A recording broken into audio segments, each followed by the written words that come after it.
Item ಯಾವುದೇ ಇರಲಿ try ಮಾಡಿ ಆಚಿ ಚಿಕನ್ ಮಸಾಲಾ. ಬ್ರೇಕ್ ಆದ ಮೇಲೆ ಮತ್ತೆ ಸ್ವಾಗತ. ಇನ್ನು ಮುಂದಿನ ಸ್ಟೋರಿ ಏನು ಅಂತ ನೋಡೋದಾದ್ರೆ, RSS ಅನ್ನ ದೆವ್ವಕ್ಕೆ ಹೋಲಿಕೆ ಮಾಡಿದ್ರು ಪ್ರಿಯಾಂಕ್ ಖರ್ಗೆ ಅವರು. RSS ವಿಚಾರಕ್ಕೆ ಮಾತನಾಡುವಂತಹ ಸಂದರ್ಭದಲ್ಲಿ RSS ದೆವ್ವ ಅನ್ನುವಂತಹ ರೀತಿಯಲ್ಲಿ ಅವರು ಮಾತನಾಡಿದ್ರು. RSS ದೆವ್ವವಾಗಿದ್ದರೆ BJP ಅದರ ನೆರಳಿನ ಬದಲು ದೆವ್ವದ ಜೊತೆ ಗುದ್ದಾಡಿ RSS ಇಲ್ಲದಿದ್ದರೆ JDSಗಿಂತ BJP ಕಡೆಯಾಗುತ್ತೆ. ಗ್ರಾಮೀಣ ಅಭಿವೃದ್ಧಿ ಸಚಿವರಾಗಿರುವಂತಹ ಪ್ರಿಯಾಂಕ್ ಖರ್ಗೆ ಅವರು ಆಕ್ರೋಶ ಹೊರಹಾಕಿದ್ರು. ಈ ರೀತಿಯಾಗಿ ರಾಷ್ಟ್ರೀಯ ಸ್ವಯಂ ಸೇವಾ ಸಂಘ RSS ಒಂದು ದೆವ್ವವಾಗಿದ್ದರೆ BJP ಅದರ ನೆರಳು. ನಾವು ನೆರಳಿನ ಜೊತೆಗೆ ಗುದ್ದಾಡ್ತಾ ಇದ್ದೀವಿ.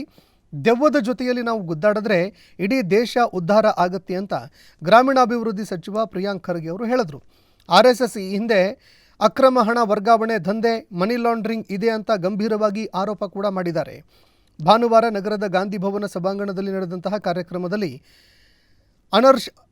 ಅಹರ್ನಿಶಿ ಪ್ರಕಾಶನ ಪ್ರಕಟಿಸಿರುವಂತಹ ಪತ್ರಕರ್ತ ಇರ್ಷಾದ್ ಉಪ್ಪಿನಂಗಡಿ ಅವರ ಕರಾವಳಿಯ ರಕ್ತ ಕಣ್ಣೀರು ಪುಸ್ತಕ ಬಿಡುಗಡೆಗೊಳಿಸಿ ಅವರು ಮಾತನಾಡಿದ್ರು.